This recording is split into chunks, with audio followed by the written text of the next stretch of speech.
नमस्कार दोस्तों। आज हम बात करेंगे गवर्नर के डिस्क्रिशनरी पावर्स के बारे में। सबसे पहले थोड़ा हिस्ट्री। गवर्नर का पोस्ट ब्रिटिश पीरियड से आया है। 1935 के गवर्नमेंट ऑफ इंडिया एक्ट के अंडर गवर्नर को स्पेशल पावर्स दिए गए थे।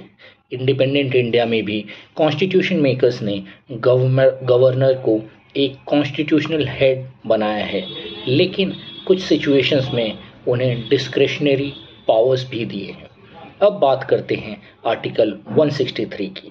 यहाँ लिखा है कि गवर्नर काउंसिल ऑफ मिनिस्टर्स के एडवाइस पे एक्ट करेगा, एक्सेप्ट इन केसेस जहाँ उन्हें अपनी डिस्क्रेशन यूज़ करनी हो। कुछ एग्जांपल्स गवर्नर के डिस्क्रिशनरी पावर्स को हम कंसीडर कर सकते हैं। जब हंग असेंबली हो, गवर्नर डिसाइड करते हैं किसको बुलाना है गवर्नमेंट बनाने के लिए। Case Rameshwar Prasad versus union of India in 2006। Bihar assembly dissolution का केस, जिसमें गवर्नर के डिसीजन को एससी ने अनकॉन्स्टिट्यूशनल कहा। जब प्रेसिडेंट्स रूल रिकमेंड करना हो under article 356। SR Bommai versus union of India 1994 में कोर्ट ने क्लियर किया कि गवर्नर का रिपोर्ट जुडिशियल रिव्यू के अंडर आता है।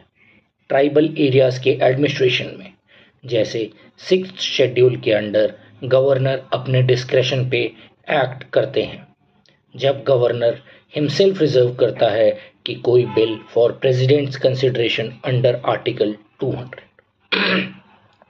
जुडिशरी ने बार बार कहा है कि गवर्नर एक इम्पॉर्टेंट कॉन्स्टिट्यूशनल हेड रहना चाहिए। Nabam Rebia versus deputy speaker 2018। Arunachal Pradesh case में सुप्रीम कोर्ट ने गवर्नर के अनड्यू इंटरफेरेंस को स्ट्राइक डाउन किया। तो कंक्लूजन ये है कि गवर्नर के डिस्क्रिशनरी पावर्स लिमिटेड और एक्सेप्शनल हैं। इनका मिसयूज फेडरल बैलेंस और डेमोक्रेसी को डिस्टर्ब कर सकता है। इसलिए कोर्ट्स ने हमेशा इन पावर्स पे कॉन्स्टिट्यूशनल चेक लगाया है। For more legal contents, please like the channel, subscribe and comment on the video if you have any questions.